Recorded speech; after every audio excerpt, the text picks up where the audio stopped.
నమస్తే, welcome to special drive. Khammam collectorate సమీపంలోని సుమారు 60 ఎకరాల భూధాన్ భూమిపై తీవ్ర ఉద్రిక్త వాతావరణం నెలకొంది.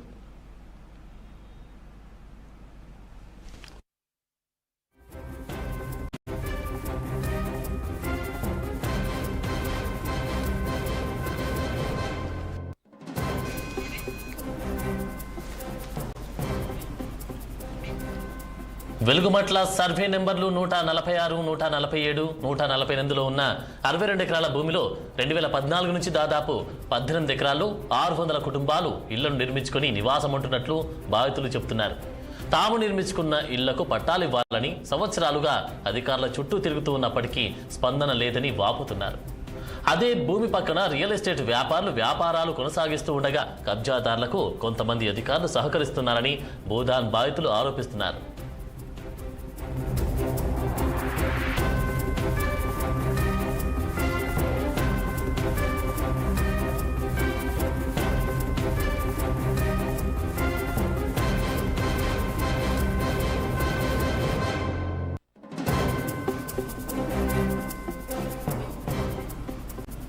రెండు 2018 నుంచి గ్రామీణ పేదల సంఘం ఆధ్వర్యంలో తాత్కాలిక నివాసాలు ఏర్పాటు చేసుకుని సుమారు 600 కుటుంబాలు అక్కడే జీవిస్తున్నాయి.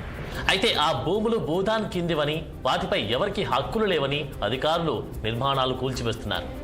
బాధితులను నగరంలోని అంబేద్కర్ భవన్లో ఏర్పాటు చేసిన పునరావాస కేంద్రానికి తరలిస్తున్నారు. అయితే ప్రత్యామ్నాయ స్థలం చూపలేకపోతే అక్కడి నుంచి కదలమని బాధితులు స్పష్టం చేస్తున్నారు.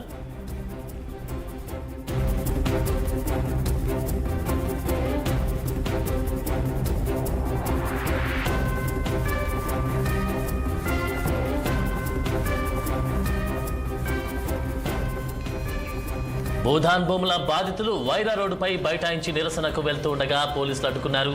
బాధితులకు మద్దతుగా CPI ML new democracy party నాయకులు నిరసనకు వెళ్తున్న ఆ పార్టీ నాయకులను పోలీసులు అరెస్టు చేసి టూ టౌన్ పోలీస్ స్టేషన్కు తరలించారు.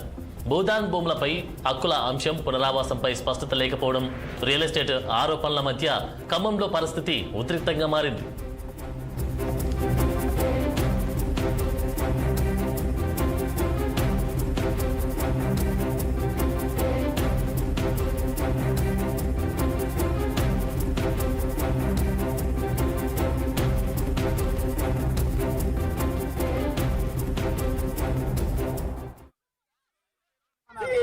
ఖమ్మం నగరంలోని వెలుగుమట్ల సర్వే నెంబర్ 146, 147, 148 వద్ద మనం ఉన్నాం. నిన్న ఉదయం నుంచి పోలీసులు భారీ ఎత్తున మోహరించి ఇక్కడ ఉన్న 600 మంది దగ్గర స్థిర నివాసం ఏర్పాటు చేసుకున్న నిరుపేదలని ఖాళీ చేసే ప్రక్రియ చేపట్టారు. మనం చూస్తున్నాం. మనము పక్కా ఇళ్లతో పాటు తాత్కాలిక ఇళ్లను సైతం నేలమట్టం చేశారు. నిన్నటి నుంచి ప్రక్రియ కొనసాగుతూనే ఉంది. ఇప్పుడు కూడా ఇంకా మిగిలిపోయిన వాటిని కూలగొట్టే ప్రక్రియ చేపట్టారు. బాధితులంతా తమ సామాన్లను ఇంకా ఏరుకునే పనులోనే ఉన్నారు. మిగిలిపోయిన సామాన్లు ఏరుకునేందుకు కొంతమంది ఇక్కడ ఉన్నారు. మిగిలిన వారు అక్కడ బాధితులంతా నగరంలోని అంబేద్కర్ నగర్లో పునరావాస కేంద్రాన్ని ఏర్పాటు చేసి అక్కడ వారికి తాత్కాలిక షెల్టర్ను మాత్రం ఏర్పాటు చేశారు. అధికారులందరూ అక్కడికి చేరుకొని వారికి అన్ని సౌకర్యాలు కల్పించి అక్కడ అంబేద్కర్ భవన్లో పునరావాస కేంద్రంలో ఉంచారు. ఇప్పుడు మనం చూస్తున్నాం, విజువల్స్లో చూడవచ్చు. ఇక్కడ జేసీబీ ప్రొక్లైన్లతో ఇంకా కూల్చివేత ప్రక్రియ కొనసాగుతూనే ఉంది. మనం చూస్తున్నాము పక్కా భవనాలతో పాటు తాత్కాలిక భవనాల రేకులు తదితర వాటి అన్నింటినీ నేలమట్టం చేసే ప్రక్రియ ఇంకా కొనసాగుతూనే ఉంది. ఇక్కడ బాధితులంతా కొంతమంది ఇక్కడికి వచ్చి తమ ఇళ్లలో మిగిలిపోయిన సామాన్లను ఏరుకునే పనిలో ఉన్నారు. ఇక్కడ చూడవచ్చు మనం, రేకులు ఇళ్లతో పాటు పక్కా ఇళ్ళు సైతం కూలగొట్టి నేలమట్టం చేసే ప్రక్రియ ఇంకా కొనసాగుతూనే ఉంది. అధికారులు అందరూ ఇక్కడ కొంతమంది నిన్న మోహరించిన పోలీసులు సైతం ఇక్కడ కొంతమందిని పోలీసులు ఇక్కడ మోహరించి ఇంకా మిగతా ప్రక్రియను మొత్తం కొనసాగిస్తున్నారు. 600 మంది దగ్గర స్థిర నివాసం ఏర్పాటు చేసుకొని గత 2018లో స్థిర నివాసం ఏర్పాటు చేసుకొని ఇక్కడే ఉంటూ వస్తున్నారు. వారందరినీ నిన్న మార్నింగ్ 5 గంటల నుంచి ఈ కూల్చివేత ప్రక్రియ కొనసాగింది. ఇక్కడ నుంచి వాళ్ళందరినీ ట్రాక్టర్లు, లారీలు, ఆటోలు, ఇతరత్ర వాహనాల ద్వారా ఇక్కడ నుంచి వారి సామాన్ను అధికారులే పునరావాస కేంద్రమైన అంబేద్కర్ భవన్కు తరలించారు. అక్కడ అంబేద్కర్ భవన్లో బాధితులంతా తమకు ప్రత్యామ్నాయం చూపాలని, చూపకపోతే మేము చావడానికైనా సిద్ధమేనని బాధితులంతా తమ గోడు వెళ్ళబోసుకుంటున్నారు. ఖమ్మం అర్బన్ మండలం వెలుగుమట్ల సర్వే నెంబర్ 146, 147, 148లో నిన్న ఉదయం ప్రారంభమైన కూల్చివేత ప్రక్రియ ఈరోజు కూడా కొనసాగుతుంది. బాధితులందరినీ పునరావాస కేంద్రమైన అంబేద్కర్ భవన్కు తరలించారు. వారితో మాట్లాడి తాజా పరిస్థితిని తెలుసుకునే ప్రయత్నం చేద్దాం. ఖమ్మం అర్బన్ మండలం వెలుగుమట్ల సర్వే నెంబర్లోని 146, 147, 148 సర్వే నెంబర్లో గ్రామీణ నిరుపేదల సంఘం ఆధ్వర్యంలో గత 8 సంవత్సరాల క్రితం అక్కడ పేదలు గుడిసెలు వేసుకొని నివాసం ఉంటున్నారు. ఆ గుడిసెలని నిన్న పోలీసులు భారీ పోలీసు బందోబస్తు మధ్య ఆ గుడిసెలన్నింటినీ నిలబడం చేసి నిర్వాసితులను నగరంలోని అంబేద్కర్ నగర్లోని పునరావాసానికి కేంద్రాన్ని తరలించారు. ఇక్కడ బాధితులు ఉన్నారు, వారితో మాట్లాడే ప్రయత్నం చేద్దాం. చెప్పండి అమ్మా, మీరు ఏ ఊరు నుంచి వచ్చారు, ఎంతకాలం నుంచి అక్కడ ఉంటున్నారు? సార్ నా పేరు భవానీ సార్, నేను ఇల్లందు నుంచి వచ్చిన. ఫస్ట్ నమస్కారం సార్. నా పేరు భవానీ సార్. నేను ఇల్లందు నుంచి మేము రెంట్కుండే వాళ్ళము. గత 8 సంవత్సరాల క్రితం మాకు భూదాన్ బోర్డు తరపున మాకు 8 సంవత్సరాల క్రితం 2018లో అంటే 2018లో మాకు ఇల్లు ఇచ్చారు సార్. ప్లేస్ ఇచ్చారు, 100 గజాల ప్లేస్ చూపించారు. అందులో మేము పర్మనెంట్గా ఇల్లు కట్టుకొని అక్కడే స్థిర నివాసం ఉంటున్నాం సార్. కరెంటు నీళ్లు వసతులు ఏమీ లేవు. అన్ని అయినా తట్టుకొని భరించుకోగలిగినాం సార్. వాటర్ ఫెసిలిటీస్ కూడా ఏమీ లేవు, అయినా మేము భరించుకొని ఉండగలిగినాం సార్. కానీ మాకు ఈ మధ్యలో రీసెంట్గా ఏమైందంటే ఇక్కడ ఉన్న ల్యాండ్ వాల్యూ పెరగడం వల్ల పక్కన కలెక్టరేట్ ఆఫీసులో వెలుగుమట్ల పార్కు ఇవన్నీ కాలేజీలు అన్నీ ఉండడం వల్ల దాని వాల్యుయేషన్ పెరగడం వల్ల మా పైన ఒత్తిడి జరిపి మమ్మల్ని అక్కడ నుండి లేకుండా చేయాలని చెప్పి అందరి దృష్టికి తీసుకెళ్లారు. మమ్మల్ని ఇట్లా చేసి మాకు కనీసానికి మాకు నోటీసులు కూడా పర్మిషన్ లేకపోతే ముందే మీరు ఇట్లా కట్టుకోకండి అమ్మ, పక్కా బిల్డింగులు కట్టుకున్నాం సార్. మేము అప్పు సప్పులు తెచ్చుకొని కట్టుకున్నాం సార్. ఇల్లు అన్ని రెంట దగ్గర ఉండి కట్టుకున్న ఇల్లు మంచిగా ఉండాలని చెప్పి కట్టుకున్నాం సార్. మేము ఒక్క ఇల్లు కాదు, 2 అన్నదమ్ములు 2 కష్టపడి కట్టుకున్నారు సార్. అన్ని లోన్లు తెచ్చి ఈఎంఐలు పెట్టి తెచ్చుకొని కట్టుకున్నాం సార్. కనీసానికి మాకు పర్మిషన్ కూడా లెటర్ కూడా మాకే నోటీసులు కూడా ఇవ్వకుండా అర్ధంతరంగా మమ్మల్ని కనీసానికి చెప్పకుండా కూల్ చేశారు సార్. మున్సిపాలిటీలు సామాన్లు చదువుకునే టైం కూడా మాకు ఇవ్వలేదు సార్. మమ్మల్ని అన్నట్లా ముంచేశారు, తీసుకొచ్చి ఇప్పుడు భవన్లో పడేశారు సార్. మా పరిస్థితులు ఏంటో మాకు మాత్రం న్యాయం జరిగేదాకా మీరు పోరాడాలి సార్. మీ సపోర్ట్ కూడా మాకు ఉండాలి, ఇదే సార్ మేము కోరుకునేది. అధికారులు ఏమంటున్నారు? ఇక్కడ ఎంతకాలం ఉండాలని చెప్తున్నారు? ఏ అధికారులు మాకు ఏమీ రాలేదు కనీసం సార్. మీకు ఏ ఆర్డర్స్ లేవని చెప్తే ఒక్క నిమిషం సార్, ఒక్క రోజు సార్, ప్రజల కోసమే సేవ చేస్తారని అంటారు కదా సార్. ఒక్క రోజు పక్కనే కలెక్టరేట్ కదా సార్, కలెక్టర్ న్యాయమే చేస్తాడు కదా సార్. ఎవరు ఏ రాజకీయ నాయకులు ఉన్నా కానీ కలెక్టర్ మాత్రం సహాయం చేయాలి కదా సార్. కలెక్టర్ అయితే పేదల కోసమే కదా సార్ ఉండేది. తను వచ్చి ఒక్కసారి అమ్మ మీకు ఇక్కడ మీకు భూములు లేవు, మీకు ఇక్కడ ఇల్లు లేవు, మీరు వెళ్ళిపోండి అమ్మ, మీకు వేరే దగ్గర చూపిస్తామంటే మేము అట్లా వెళ్ళిపోయే వాళ్ళం కదా సార్. అంత ఇల్లులు కట్టుకున్నాం కదా సార్. మేము ఆ ఇల్లులు కట్టుకున్న ఆ ఇల్లును కూల్చేస్తాంటే మా బతుకులు ఎట్లా సార్? మమ్మల్ని మేము చంపుకున్నట్టు అవుతుంది సార్. నిన్న ఉదయం 7 గంటల నుంచి మాకు ఇప్పటి వరకు మాకు ఏ అవసరాలు లేవు, ఏమీ లేవు సార్, ఫెసిలిటీస్ లేవు. ఇంతవరకు ఏ అధికారులు కూడా వచ్చి మాకు మీకు ఇది పరిస్థితి అమ్మా, ఇది చేస్తామని ఏ అధికారులు మా దగ్గరికి రాలేదు. మాకు ఇన్ఫర్మేషన్ కూడా చెప్పట్లేదు సార్. మేము ఇక్కడే ఉంటున్నాం సార్. మాకు మాత్రం పరిస్థితులు ఎట్టి పరిస్థితుల్లో మాకు మాత్రం న్యాయం చేయాలి సార్. మాకు కట్టుకున్న ఇళ్లకు న్యాయం జరగాలి, మాకు నష్టపరిహారం ఇవ్వాల్సిందే సార్. ఒక్కొక్కరం 15 లక్షలు పెట్టి అప్పులు తెచ్చి కట్టుకున్నాం సార్. రోజు మా సార్ 150 కిలోమీటర్లు వెళ్తారు సార్, అప్ అండ్ డౌన్ చేస్తారు సార్. ఇక్కడ పర్మనెంట్ గా మనకు పట్టాలు ఇస్తాం, మనం ఇక్కడే ఉంటే మనం ఇక్కడ రెంట్కు తీసుకొని ఉందాం, సెల్ పాయింట్ అని చెప్పి ఉన్నారు సార్. అట్లా బతుకులు అట్లా టెన్షన్ తోటి బతుకులు మేము బతికినాం సార్. మేము ఇట్లా చెప్పండి, మీరు ఎక్కడి నుంచి వచ్చారు, ఎన్ని సంవత్సరాల నుంచి అక్కడ ఉంటున్నారు? ఆంధ్రపురం సార్, 2014 నుంచి ఇక్కడే ఉంటారు సార్. అయితే నైట్కి నైట్ వచ్చారు, చెప్పకుండా కూలగొట్టారు. మాకు నోటీసులు ఇచ్చా అంటున్నారు, నోటీసులే ఏమీ లేదు. మొత్తం పోలీసు బలగం, రాజకీయ నాయకులు అంత అండా చూసుకొని మమ్మల్ని కూలగొట్టారు సార్. ఏ ప్రజలకు హక్కు లేదు ఇక్కడ. మాకు సహకరించమని అడుగుతున్నాం సార్. న్యాయం చేయాలి సార్. ఎట్ట చేసినా మీరే న్యాయం చేయాలా, మీరే రావాలా, మీరే మాకు న్యాయం చేయాలి సార్. మా పంట చెప్పులకి మేము వాటిల్లో పనిచేసి ఇళ్లలో పనిచేసి ఎట్ట చేసుకొని బతికి కింద సంపాదించుకుంటే కింద ఇంటి అయిపోయింది సార్. చిన్న పిల్లలే, తల్లి చచ్చిపోయింది, తండ్రి చచ్చిపోయింది, 2 పిల్లలు. వాళ్ళకి ఎవరు లేకుండా హాస్టల్ వేసి, కరెంట్ లేకపోయినా హాస్టల్ వేసి వాళ్ళు దాచుకుంటారు సార్. పిల్లలయ్యా, నా కొడుకు 2 ఎకరాల భూమి అమ్ముకున్నాడు. వద్దయ్యానన్న కాడ బిల్డింగ్ కట్టిండు, ఒక సామాను కాడ తీయనీయలేదు. కొడుకు చచ్చిపోయిండు, ఒక బిడ్డ ఒక కొడుకు. ఆ ఇల్లు కూలగొట్టిండు, ఒక సామాను కాడ తీయనీయలేదు. కూలగొట్టకురాయి అని పోలీసు వాళ్ళ ముంగట కాట్లు కాడ తీస్తామన్న కాడ అస్సలు తీయనీయలేదు. కొడుకు పోయిండు, ఇల్లు పోయింది. నా కొడుకు సారే కొడుకు కాడ పోయిండు, మమ్మల్ని సారేటోళ్ళు కాడ లేరు.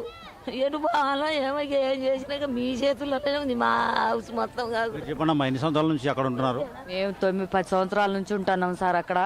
మరి కూలగొట్టేటోళ్ళు అయితే ఫస్ట్లోనే గుడిసెలు వేసుకున్నప్పుడే తీసేస్తే ఇది గవర్నమెంట్ ల్యాండ్ అని వెళ్ళిపోదు. మేము ఆ గవర్నమెంట్ ల్యాండ్ అని ఆ రోజే చెప్తే మేము వెళ్ళిపోయేటోళ్ళం.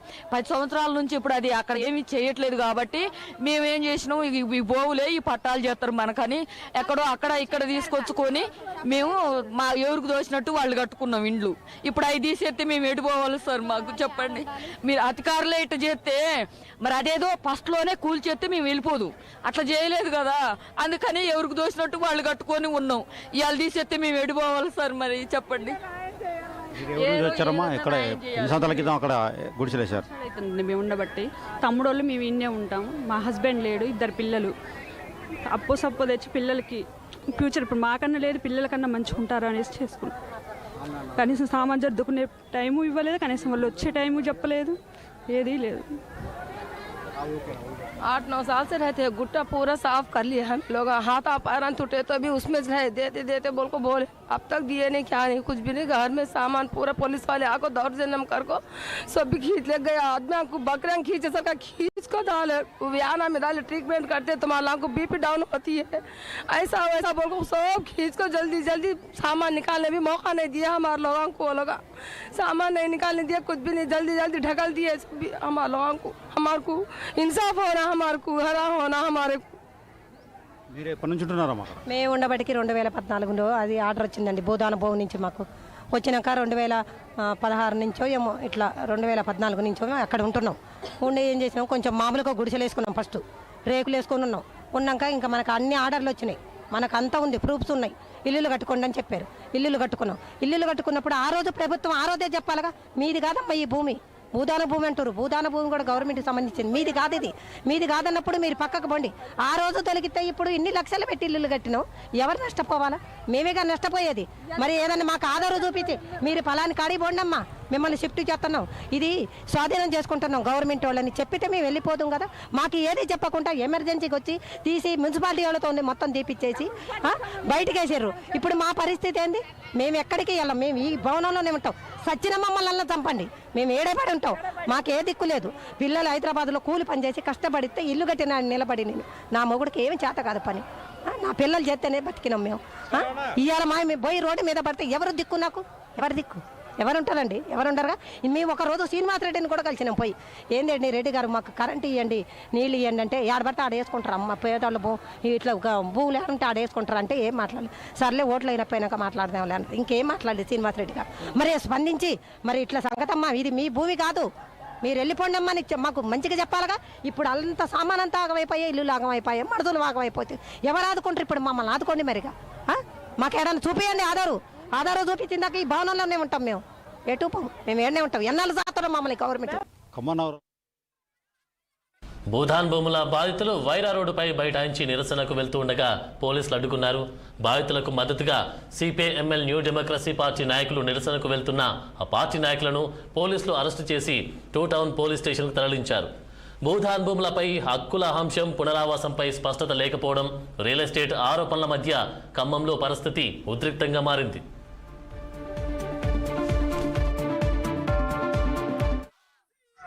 ఖమ్మం అర్బన్ మండలంలోని వెలుగుమట్ల సర్వే నెంబర్ 146, 147, 148లో భూదాన భూముల్లో నివాసులు గ్రామీణ నిరుపేదల సంఘం ఆధ్వర్యంలో 2018 నుంచి నివాసం ఏర్పాటు చేసుకొని ఉంటున్నారు. వారిని నిన్న ఉదయం నుంచి తెల్లవారుజాము నుంచి ఖాళీ చేయించి అక్కడ ఉన్న తాత్కాలిక షెడ్లను ప్లస్ పక్కా ఇళ్లను నిలమట్టం చేసి ఇక్కడికి తరలించారు. అంబేద్కర్ భవన్లో, నగరంలోని అంబేద్కర్ భవన్లోని పునరావాస కేంద్రంలో తరలించారు. ఇక్కడ నుంచి new democracy, CPIML new democracy ఆధ్వర్యంలో బాధితులందరూ వైరా రోడ్డుపై ఎక్కే ప్రయత్నం చేశారు. ఎక్కి తమకు న్యాయం చేయాలంటూ బాధితులు రోడ్డు ఎక్కే ప్రయత్నం చేయగా పోలీసులు 2 టౌన్ కొంతమందిని అరెస్ట్ చేసి 2 టౌన్ పోలీస్ స్టేషన్కు తరలించారు.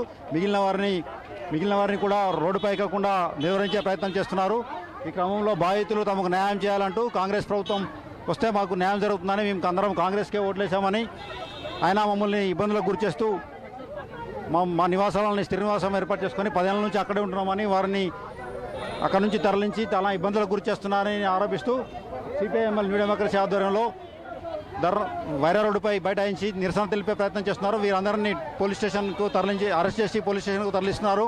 మనం చూడవచ్చు విజువల్స్లో సిపిఐఎంఎల్ రాష్ట్ర నాయకుడు ఆవునూరి మధును అరెస్ట్ చేసి టూ టౌన్ పోలీస్ స్టేషన్కు తరలించే ఏర్పాటు చేస్తున్నారు. భూదాన భూములలో కూల్చివేతను ఆపి వారికి అదే ప్లేస్లో ఇళ్ల నిర్మాణం చేయాలని చెప్పి వారు డిమాండ్ చేస్తున్నారు. బాధితులందరితో పాటు మేము పక్షాన ఉంటామని, బాధితులకు న్యాయం జరిగే వరకు ఈ పోరాటాన్ని ఆపమని వారు తెలుపుతున్నారు. మనం చూస్తున్నాం విజువల్స్లో ఆవునూరి మధు, రాష్ట్ర నాయకుడు ఆవునూరి మధుని అరెస్ట్ చేసి పోలీస్ స్టేషన్కు తరలిస్తున్నారు. భూదాన భూములను మావే అని గత 10 సంవత్సరాల నుంచి అక్కడే స్థిర నివాసం ఏర్పాటు చేసుకుని ఉంటున్నామని, మీటర్లు ఇంటి నెంబర్లతో సహా మాకు వచ్చాయని, మాకు ప్రొసీడింగ్స్ ఉన్నాయంటూ బాధితులు చెప్తున్నారు. ఇక్కడ నుంచి న్యూ డెమోక్రసీ నాయకుల్ని, న్యూ డెమోక్రసీ కార్యకర్తల్ని సైతం, బాధితులను సైతం కొంతమందిని అరెస్ట్ చేసి టూ టౌన్ పోలీస్ స్టేషన్ తరలించారు. ఇక్కడ ఉన్న తాజా